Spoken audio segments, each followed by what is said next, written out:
So hello everyone, in this video we'll be understanding about document or window events. So which is the last category of our events. So let's understand them. The first global or the document event is this onload event that occurs when somebody or this browser loads this web page or loads this index.html page. So whenever this page is first time rendered or loaded in the browser, at that time this event actually happens. So I can use window.onload and I can call any function, or similarly I can call this on the body just like we called all the other events on their different elements.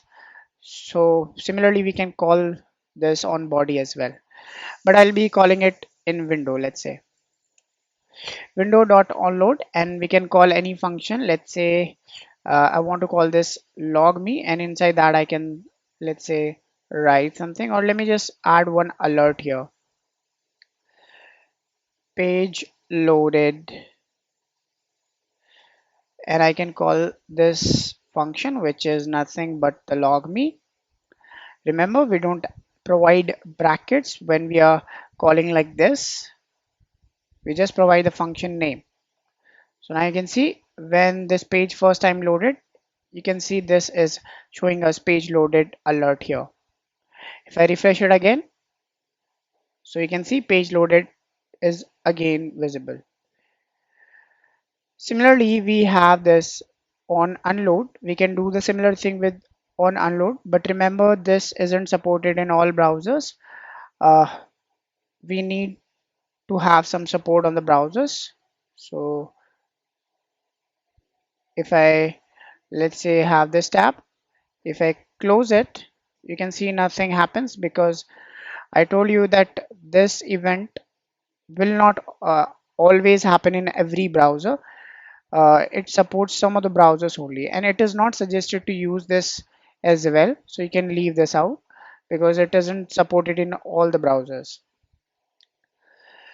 You can degrade the version of your browser and check that out, and then that will work. Let's move to this one, which is on resize. We can get this one and we can call this on resize similarly, and we can log this out. We can, instead of calling an alert, we can add console logs, and we can write, let's say, uh, changing window. Let's say if I do that and let me just run it again,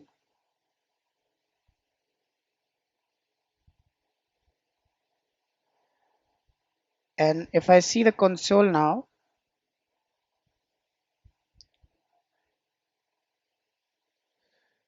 you can see nothing. One console log is there, changing window. If I change it, you can see the second console log is there. Similarly, I can add it many times. You can see 13 times it is rendering the same thing. Also, we can get the window height or other things by getting it from the window object. Let's say we want to have some width, so I can use window dot width or inner width or outer width, anything. Let's say I want window dot inner height, and I can also log this out here. Let's say width. I can specify the width here. Similarly, I can specify height and height here. So it will be different when the screen size change. You can see width is this one, height is this one. If I change, so you can see the width and the height is logged out, and the different width and the height is there. So this is on resize event that we did on the window object. You can similarly do this one on the body as well if you want. And on unload will not work on all the browsers, so we didn't do that. Actually, we did that, but that didn't work on this browser. We can use it on the lower version browsers, then that will work. So these were some events in the window and document category. I hope you got something. And now our event chapter is completed. So let's move forward in JavaScript. Thank you for watching. Let's meet in the another one.